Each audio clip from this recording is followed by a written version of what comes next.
Saha tutorials के online classes में आपका स्वागत है।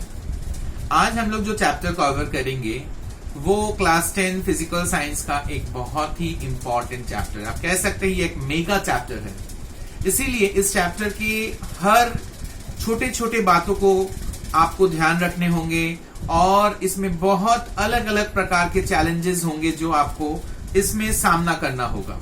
इसमें सिर्फ क्वेश्चन आंसर्स नहीं, इसमें डायग्राम्स भी है, इसमें ज्योमेट्रिकल प्रूफ्स भी है।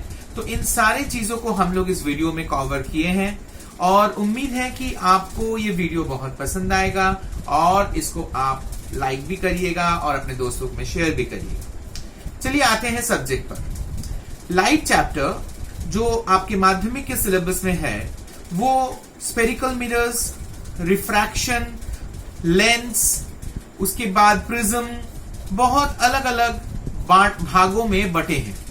तो इतना सारा चीज को एक वीडियो में नहीं लाकर हम लोग छोटे छोटे भागों में इसका अलग अलग वीडियो बनाए हैं। तो आज जो वीडियो हम लोग आपके सामने प्रस्तुत किए हैं उसमें हम लोग सिर्फ और सिर्फ स्फेरिकल मिरर्स का रिफ्लेक्शन कवर किए हैं। उम्मीद है आप लोग को ये बहुत अच्छा लगेगा और सबसे अच्छा बात यह है कि इसमें बहुत अच्छे इंपॉर्टेंट ट्रिक्स दिए गए हैं, तो अंत तक जरूर देखिएगा। और जो अच्छे स्टूडेंट्स हैं जिनका हाई स्कोरिंग एम्बिशन है वो उन छोटे छोटे ट्रिक्सों को जरूर नोट कर लीजिएगा, क्योंकि सिर्फ नोट्स लिखने से, सिर्फ क्वेश्चन आंसर लिखने से अच्छा नंबर नहीं मिलता है। वो हम जब पढ़ाते समय जो बात बोलते हैं उसको जरूर नोट डाउन करिएगा, उसको जरूर मेमोराइज करिएगा, क्योंकि जब तक वो सारे चीज हम लोग उस आंसर में नहीं डालेंगे तो अच्छा नंबर स्कोर करना बहुत मुश्किल हो जाएगा। तो इसलिए आप लोग को सबको मेरा रिक्वेस्ट है कि आप ये वीडियो अंत तक देखिएगा और साथ ही साथ हर छोटे छोटे बातों को नोट डाउन करके नोट्स कॉपी में इसको जरूर बना के रखिएगा, ताकि जब एग्जाम के टाइम आए तो आप सारा बात को कवर कर सको, कंटेंट भी आपका अच्छा हो, साथ में ये डेकोरेटिव जो छोटे छोटे टिप्स है जो मैं आपको देता रहूंगा वो भी आप उसमें शामिल करो, तो एग्जामिनर किसी भी तरीके से आपका नंबर नहीं काट सकेगा। चलिए आते हैं अब टॉपिक पर। सबसे पहले हम लोग स्फेरिकल मिरर में देखें। स्फेरिकल मिरर दो प्रकार के होते हैं, जैसे कि आप लोग देख रहे हो फिगर में, कॉन्केव मिरर और कॉन्वेक्स मिरर। ये कॉन्केव मिरर है और इस पार कॉन्वेक्स मिरर, अर्थात ये दो बेंट है, एक तो बाहर की तरफ, एक तो अंदर की तरफ। ये दोनों बेंट, ये दो प्रकार के मिरर्स हैं। इस तरह का डायग्राम्स आपको जरूर बनाने होंगे, समझने होंगे, और इसीलिए मैंने डायग्राम्स करते करते आप लोग को बताते चलूंगा ताकि आप लोग इसको समझ पाओ। ये आपका जो हेयर टाइप का बनाया गया है ये इसलिए है, ये पॉलिश्ड साइड है और ये सामने वाला साइड आपका मिरर है, यहां पे इधर पे बाहर की ओर।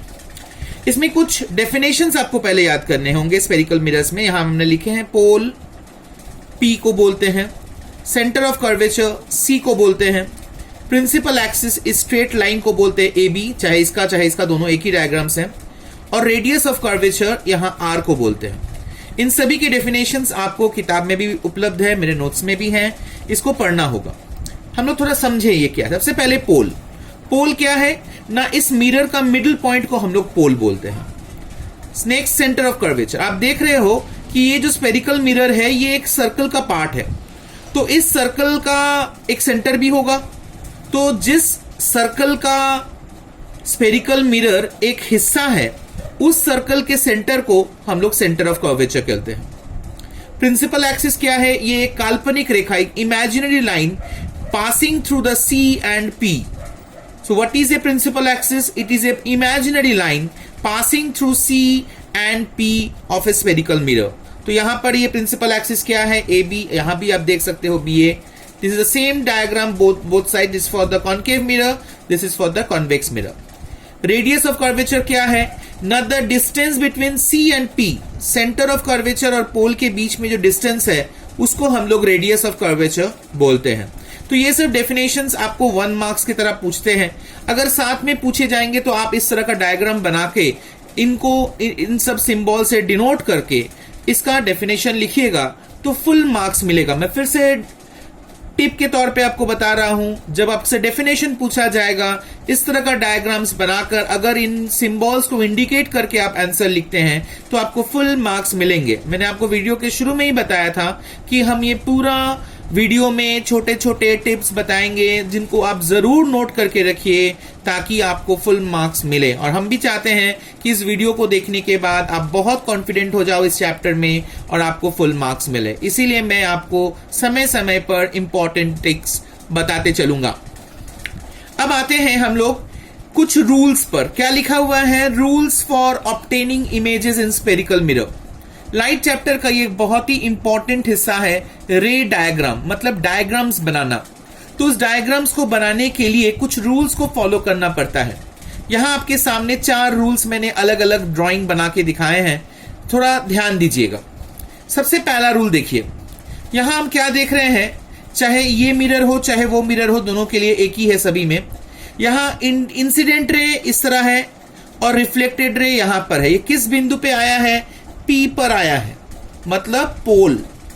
तो पोल पर कोई भी एंगल बनाते हुए अगर इंसिडेंट रे पहुंचे तो वो जिस एंगल से आएगा उसी एंगल से वापस जाएगा।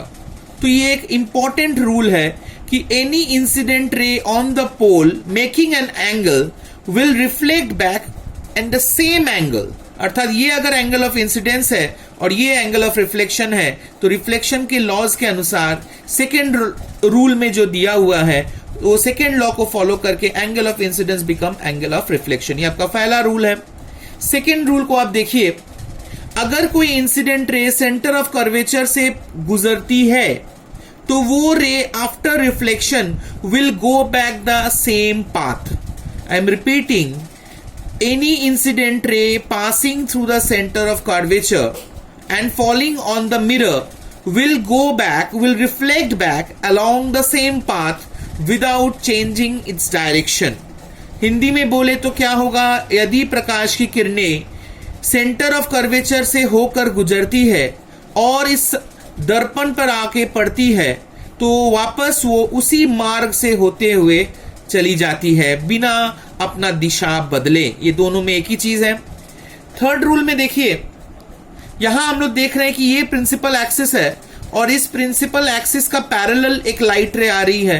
तो जब ये लाइट रे आकर स्फेरिकल मिरर में टकराती है, टकराने के बाद ये फोकस होके गुजरती है। फिर से बोल रहे हैं, अगर कोई लाइट रे पैरेलली आकर मिरर पे पड़ता है तो रिफ्लेक्शन के बाद वो फोकस से होकर गुजरती है। ये दोनों में एक ही चीज है। एंड लास्ट रूल ये है कि अगर कोई लाइट रे फोकस से होते हुए स्फेरिकल मिरर पे पड़ती है तो after reflecting it became parallel to the principal axis. Means this rule is just the opposite to this rule. इसमें ये पैरेलल था, टकराने के बाद फोकस से होके गुजरती है। ये फोकस से आ रही है, टकराने के बाद पैरेलल हो जा रही है। ये 4 रूल्स हम लोग को ध्यान में रखने होंगे जब हम लोग रे डायग्राम बनाएंगे। उम्मीद है कि आपको ये चारों रूल्स समझ में आया होगा। अब हम लोग 2 टर्म्स पर देख रहे हैं, convergent beam, divergent beam. Converge करना और डाइवर्ज करना। कॉन्वर्ज करना मतलब एक बिंदु में आकर मिलना और डाइवर्ज करना मतलब चारों ओर बिखर जाना। तो कॉन्वर्जेंट बीम क्या होता है ना, ये डायग्राम आप देख सकते हो कि लाइट रेज पैरेलली आकर मिरर पे पड़ा है और मिरर पे पड़ने के बाद ये एक पॉइंट पे आकर मिला है। इसी पॉइंट को हम लोग प्रिंसिपल फोकस कहते हैं। ये एक नया टर्म है जो हम लोग ऊपर में 4 टर्म सीखे थे। इसके बाद ये 5वां टर्म जिसका डेफिनेशन आता है और डेफिनेशन आने पे आपको इस तरीके का एक डायग्राम बनाकर आपको इसका डेफिनेशन लिखना होगा। डेफिनेशन क्या है ना, this is the meeting point of reflected rays of which the incident rays are parallel to the principal axis। या उल्टा करके बोलिए कि if the incident rays are parallel to the principal axis after reflection on spherical mirror they will meet at a point and that point is called the principal focus of that spherical mirror। ठीक उल्टा divergent beam में देखिए, divergent beam को अगर देखिएगा तो divergent beam में क्या देख रहे हैं कि ये भी पैरेलल है लेकिन टकराने के बाद ये चारों दिशा में बिखर जा रहे हैं और इसी कारण से इसको डाइवर्जेंट बीम कहा जाता है। ठीक इसका उल्टा, इसमें एक पॉइंट पे आके मिला और यहां पर चारों ओर वो बिखर जा रहे हैं। जैसे कि बोला जाएगा इमेज फॉर्मेशन बाय रे डायग्राम, ये हम लोग कॉन्केव मिरर और नीचे में कॉन्वेक्स मिरर, 2 प्रकार के मिरर का रे डायग्राम्स परीक्षा में आ सकते हैं।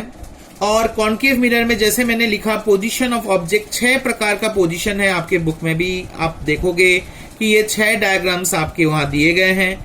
इसको आप लोग जरूर घर में प्रैक्टिस करिएगा, जिसमें से 2 बहुत ही इंपॉर्टेंट है, मैं आपको बता दे रहा हूं एक इंपॉर्टेंट टिप के तौर पे। एक है ये नंबर 3 पॉइंट जो मैंने बना के दिखाया, और एक है नंबर 6 पॉइंट जो आप लोग बनाइएगा और मुझे कमेंट सेक्शन में भेज के दिखाइएगा कि मैंने कितना अच्छे से बनाया और मेरा ये वीडियो आपको कितना काम आ रहा है। तो कैसे ये डायग्राम्स बनेंगे? ऑब्वियसली बनाना बहुत कठिन काम नहीं है, लेकिन आपको कुछ रूल्स फॉलो करने होंगे। ऑलरेडी मैंने 4 रूल आपको बता दिया, लेकिन जब आप बनाइएगा आपको स्केल और कॉम्पस का हेल्प लेकर बनाना है, ना कि विदाउट एनी मेजरमेंट बनाना है। आपको एक मेजरमेंट फॉलो करना होगा। क्या मेजरमेंट? ना आप ये जो मिरर बना रहे हो इसको कॉम्पस का एक आर्क के तौर पे बनाइएगा। कॉम्पस लेके किसी भी मेजरमेंट का एक आर्क बनाइएगा। प्रिंसिपल एक्सिस का लंबाई कुछ भी हो सकता है, लेकिन सी और एफ ये सब इक्वल डिस्टेंस पे होना चाहिए। बोलने का मतलब अगर ये 2 सेंटीमीटर का है तो ये भी 2 सेंटीमीटर का होना चाहिए। इन बातों को आपको ख्याल रखना होगा जब आप रे डायग्राम बनाओ, क्योंकि अगर आप ये चीज ख्याल नहीं करोगे, इसको मेंटेन नहीं करोगे, तो आपका डायग्राम सही नहीं बनेगा और डायग्राम पे क्वेश्चंस आते हैं, जैसे मैंने शुरुआत में ही बताया था, तो आपको फुल मार्क्स नहीं मिलेंगे। तो हम लोग आ रहे हैं यहाँ पे, हम देख रहे हैं 6 टॉपिक है। आप लोग 6 टॉपिक घर में प्रैक्टिस करिएगा। इंपॉर्टेंट मैंने बता दिया, 3 और 6 नंबर जो टॉपिक है वो ज्यादा इंपॉर्टेंट है और अधिकतर समय यही 2 पूछते हैं। लेकिन इसका मतलब ये नहीं कि आप बाकी का नहीं पूछिएगा या बाकी का नहीं प्रैक्टिस करिएगा। इसका एक कारण आपको बता दूं, क्योंकि देखिएगा आपके बुक में एक टेबल होगा और उसमें 6 पोजीशन का अलग अलग आंसर दिया गया है। तो ये शॉर्ट क्वेश्चन में ज्यादा पूछता है कि किसी भी एक पोजीशन के बारे में वो शॉर्ट क्वेश्चन में अलग से एक क्वेश्चन पूछ सकता है। तो अगर आप ये प्रैक्टिस नहीं करके रहिएगा तो आपको लेकिन वो नंबर चूक जाएगा, आप नहीं जान पाइएगा कैसे होता है। तो इसीलिए आपको ये प्रैक्टिस करना बहुत जरूरी है। तो सबसे पहले हम लोग क्या करेंगे, एक लंबा स्ट्रेट लाइन टानेंगे। फिर जैसे मैंने बोला कॉम्पस से एक इस तरह का आर्क टानेंगे जो आपका मिरर का काम करेगा। फिर इक्वी डिस्टेंस पे सी, एफ और पी ले लीजिएगा। मैंने जो पोजीशन को ड्रॉ किया है वो है ऑब्जेक्ट एट सी, अर्थात सी पे मैंने एक ऑब्जेक्ट खड़ा किया, जो ऑब्जेक्ट का नाम मैंने लिख दिया ए बी। अब यहां से आप 2 रे टानिएगा, इंसिडेंट रे।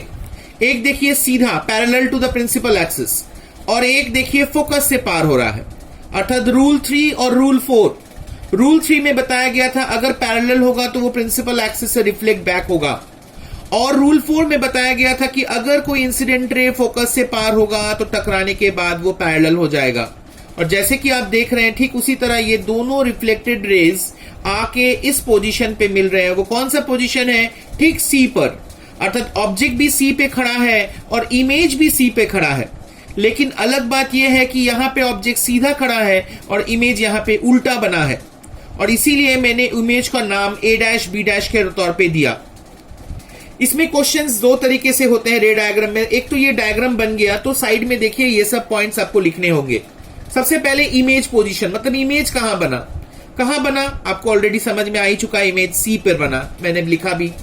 दूसरा नेचर माने ये इमेज किस प्रकार का बना, तो ऑलरेडी मैंने बता दिया कि ये इमेज उल्टा बना, तो इसीलिए मैंने इन्वर्टेड लिखा। और रियल बना, real and inverted. Real image क्या होता है ना, जब reflected rays actually meet at a point then the image formed is called real image. मैं फिर से रिपीट कर रहा हूं, when the reflected rays actually meet at a point, जैसे कि आप देख रहे हो एक्चुअली मीट कर रहे हैं, तब जो इमेज बनता है उस इमेज को हम लोग रियल इमेज बोलते हैं। साइज ऑफ द ऑब्जेक्ट क्या है, साइज ऑफ द इमेज क्या है, जितना ए बी बड़ा है उसका इमेज भी उतना ही बड़ा है। आप देख ही पा रहे हो ठीक ठाक, तो इसीलिए मैंने लिखा same size of the object. तो ये आपका आंसर है। ये अलग से भी विदाउट डायग्राम पूछते हैं, जैसे मैंने आपको बताया था कि कोई भी पोजीशन में ये चीज पूछे जा सकते हैं, इसीलिए ये बहुत ही इंपॉर्टेंट है। इसको जरूर आप नोट डाउन करिएगा और याद करिएगा इस रे डायग्राम के साथ। एग्जाम में अगर क्वेश्चन में रे डायग्राम से पूछा जाए और इसके बारे में कोई जिक्र ना करे, आप प्लीज इस बात को ख्याल करिएगा कि इसको आपको लिखना आपका रिस्पॉन्सिबिलिटी है। मैं फिर से रिपीट कर रहा हूं, इसको लिखना आपका रिस्पॉन्सिबिलिटी है। रे diagram without this is meaningless. तो रे डायग्राम बनाने के बाद आपको ये लिख देना होगा, भले क्वेश्चन में पूछा जाए या नहीं पूछा जाए। एक हम लोग दूसरा डायग्राम देख रहे हैं, ये कॉन्वेक्स मिरर का है। ये कॉन्केव मिरर का था, ये कॉन्वेक्स मिरर का है। ऑब्जेक्ट पोजीशन क्या है बिटवीन इंफिनिटी एंड पोल। देखिए यहाँ पे हम लोग खड़ा कर दिए ऑब्जेक्ट को, यहां से दो रे वापस एक पैरेलल एक सेंटर ऑफ कर्वेचर से होते हुए ठीक इस तरीके से यहाँ पे देखिए एक लाइट रे वापस इधर से जा रहा है, एक लाइट रे सेम पाथ फॉलो करते हुए पीछे चला जा रहा है। तो ये दोनों रे ऑब्वियसली एक दूसरे से मीट नहीं कर रहे हैं, तो हम लोग इसको पीछे में बिहाइंड द मिरर ड्रॉ किए हैं और इस पोजीशन पे आकर ये दोनों लाइंस मीट किए हैं और यहां पर ये आपका इमेज बना। इमेज पोजीशन क्या है? Behind the mirror. यहां फ्रंट ऑफ द मिरर था, रियल था, इन्वर्टेड था, यहां पे बिहाइंड द मिरर है। और बिहाइंड द मिरर होने के साथ साथ आप देख रहे हो ये they actually do not meet. The reflected rays are going like this, one is going in this direction, other is going in this direction, दोनों अलग अलग डायरेक्शन के हैं। तो हम लोग इसको अपीयर टू मीट किए हैं और इसी कारण से ये वर्चुअल बना है। और साथ ही साथ ऑब्जेक्ट जैसे खड़ा है, इमेज भी उसी तरह सीधा खड़ा है। यहां ऑब्जेक्ट सीधा खड़ा था, इमेज उल्टा खड़ा था, लेकिन यहां ऑब्जेक्ट सीधा है, इमेज भी सीधा है और यही कारण है वर्चुअल एंड इरेक्ट लिखा गया है। साइज आप देख रहे हो ए बी कितना बड़ा है और ए डैश बी डैश कितना छोटा है और यही कारण है हम लोग इसको डिमिनिश्ड लिखे हैं। तो ये दोनों चीज आपके सामने एग्जाम्पल के तौर पे मैंने दिखाया। आप लोग लेकिन बाकी सारे डायग्राम्स को घर में जरूर प्रैक्टिस करिएगा और इसी तरह लिखने का प्रयास करिएगा। इस डायग्राम के बाद इस चैप्टर में अब जो थोड़ा सा बचा है वो यूजेस ऑफ स्फेरिकल मिरर्स। आप देख रहे हो हमने 2 पॉइंट लिखा, इस तरह का 2-3 पॉइंट्स आप भी खुद जोड़ सकते हो।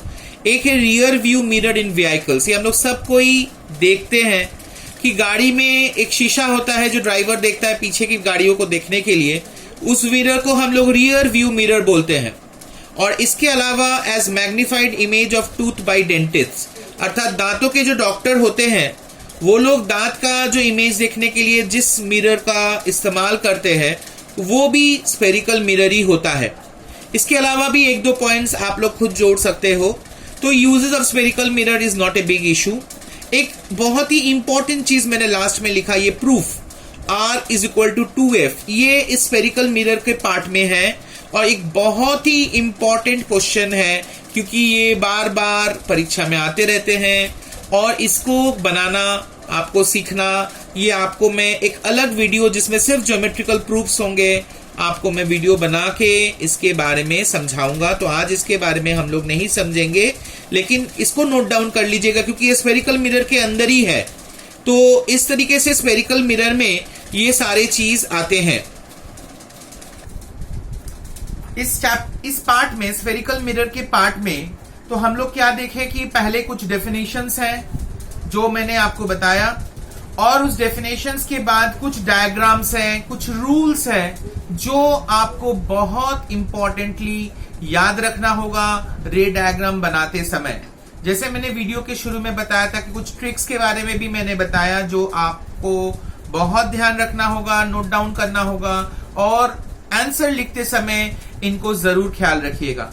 एक ट्रिक मैंने बताना भूल गया और एकदम लास्ट में बता रहा हूं। रे डायग्राम में आप देखिएगा कि हर रे डायग्राम में एक एरो बनाया गया है, वो एरो देना मत भूलिएगा। विदाउट एरो रे डायग्राम वापस से मीनिंगलेस बन जाता है। तो इस तरीके से इन छोटे छोटे बातों को इस चैप्टर में आपको जरूर याद रखना होगा और इन सारी चीजों को ध्यान में रखिएगा, तभी इस पार्ट से आप फुल मार्क्स उठा पाइएगा। तो आज का वीडियो हम लोग का यहीं तक ही, स्फेरिकल मिरर्स का हिस्सा यहीं खत्म होता है। उम्मीद है कि आपको ये वीडियो पसंद आया होगा और अपने दोस्तों से जरूर इसको देखने के लिए कहिएगा। लाइक, शेयर और कमेंट ये हर वीडियो की तरह आपसे मैं उम्मीद करता हूं। और मेरा चैनल अभी तक अगर आप सब्सक्राइब नहीं किए हैं तो जरूर सब्सक्राइब कर दीजिएगा, जिससे ऐसे वीडियोस जब जब हम लोग पोस्ट करें तो आपको इसका नोटिफिकेशन जरूर आए। Thank you, bye bye.